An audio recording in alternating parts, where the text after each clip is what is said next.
Buenas tardes, compañeros y licenciados. El día de hoy, pues yo tengo la oportunidad de poder explicarles sobre lo que es la Ley de Derechos de Autor y de Derechos Conexos en Guatemala. Primero que nada, debemos de saber que esta ley contiene un total de 98 artículos. Para poder empezar a hablar sobre lo que es esta ley, debemos de saber y conocer que la presente ley es de orden público y de interés social y tiene por objeto la protección de derechos de los autores de obras literarias y artísticas, de los artistas intérpretes o ejecutantes, de los productores de fonogramas y de los organismos de radiodifusión. También debemos de saber que dentro del marco jurídico de esta ley, pues nos va a regular nos regula pues que tanto los nacionales como los extranjeros pues gozan de estos mismos derechos y recursos y medios legales para defender sus derechos. Por lo tanto, compañeros, ya habiendo conocido el objetivo y este recurso muy importante de aplicación también a los extranjeros, pues seguidamente esta ley nos ofrece un sinfín de definiciones para poder entender dicha ley. Nos habla de artistas, de comunicador, nos habla de un cable de distribución, de divulgación, distribución al público, copia o ejemplar, entre otros diversas definiciones o conceptos. Nos habla de fijación, nos habla de un fonograma, nos habla de obra audiovisual, entre muchos otros aspectos.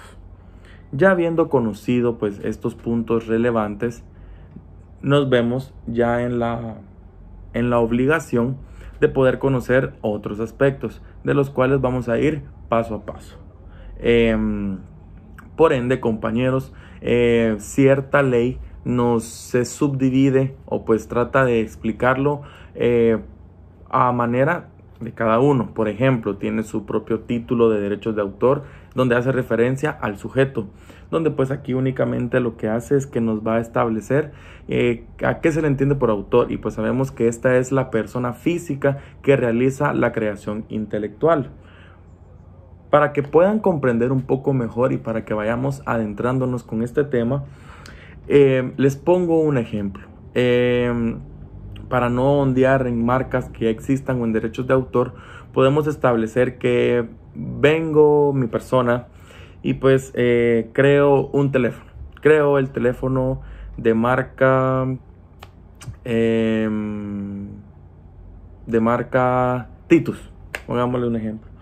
Entonces vengo yo y me voy a guardar el derecho de saber que esa marca es mía. Ese podría ser un ejemplo, pero ondeando más sobre lo que se refiere a esta ley, es que, por ejemplo, vengo yo y creo una obra de teatro. Voy a crear la obra de teatro Titus y su granja.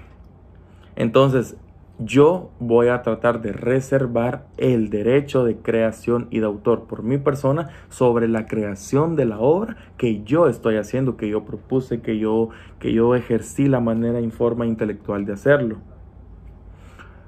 Continuando, compañeros, dicha ley nos establece también otras atribuciones, donde también en su artículo 15 pues nos establece que a qué se le considera obra.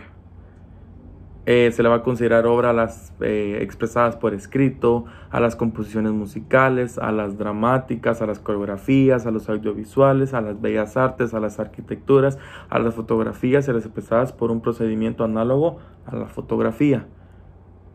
Continuando, también considero muy importante explicarles que el contenido que en el derecho de autor comprenden los derechos morales y patrimoniales que protegen lo que es la paternidad, la integridad y el aprovechamiento de la obra. Es por ello, compañeros, que a continuación voy a tratar de explicarles ciertos contratos sobre los que nos hablan esta ley, que son muy importantes. Ahora sí, compañeros, continuando, voy a tratar de explicarles a los contratos que me refería anteriormente. Bueno, primero tenemos el contrato sobre el derecho de autor y derechos conexos, principiando con lo que es el contrato de edición. Por el contrato de edición, pues vamos a entender que el titular de derecho de autor de una obra literaria, científica, artista o de sus derechohabientes conceden condiciones determinadas a una persona llamada editor el derecho de reproducir su obra y vender los ejemplares a cambio de una retribución. Un ejemplo de esto, compañeros, lo puedo asimilar con lo que son las películas. Le puedo poner un ejemplo de Harry Potter.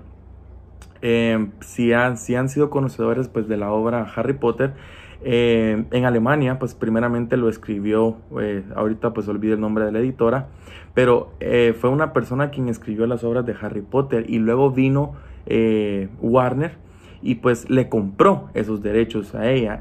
Aquí podría entrar lo que es ese contrato de edición donde ella está concediendo esos derechos para que pues otra persona pueda reproducir su obra y vender, que ya es pues son las películas que tradicionalmente conocemos. Continuando, también tenemos lo que es otro contrato, que es el contrato de representación y ejecución pública. Este pues consiste en el que el autor de una obra literaria, dramática, musical, dramático musical, pantomímica o coreografía o su derechohabiente cede o autoriza a una persona natural o jurídica el derecho de representar o ejecutar públicamente su obra a cambio de una remuneración. Este contrato lo podemos asimilar ¿en qué sentido? Les voy a poner un pequeño ejemplo. Supongamos que tenemos que hacer un baile en un colegio, pero lo queremos hacer de una manera formal y legal. Se contrata a lo que es un coreógrafo. El coreógrafo va a ser dueño de la coreografía pues que él nos llegue a enseñar.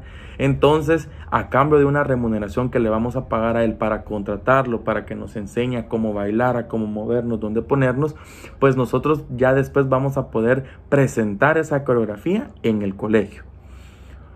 Y por último, compañeros, tenemos lo que es el contrato de fijación de obra. Este pues consiste en el que el autor autoriza a una persona natural o jurídica a incluirla en una obra audiovisual o fonograma para su producción y distribución a cambio de una remuneración previamente acordada. Pues esta no requiere mayor énfasis, ya que como bien sabemos, esta solo consiste en incluir a una persona a dicha obra. Esto pues considero, compañeros, que serían los aspectos más importantes sobre la ley de derechos de autor y derechos conexos, que a simple vista pues podemos decir o pensar que es una ley que no es de suma importancia. Pero bien, compañeros, es de suma importancia porque si nosotros algún día nos encontramos en esa situación, nosotros queremos resguardar nuestra creación, queremos guardar lo que hemos creado, lo que hemos pensado, lo que hemos inventado o lo que hemos pues producido, de manera que mediante esta ley vamos a poder resguardar ciertos derechos como ya se explicaron. Gracias, compañeros, gracias, licenciado.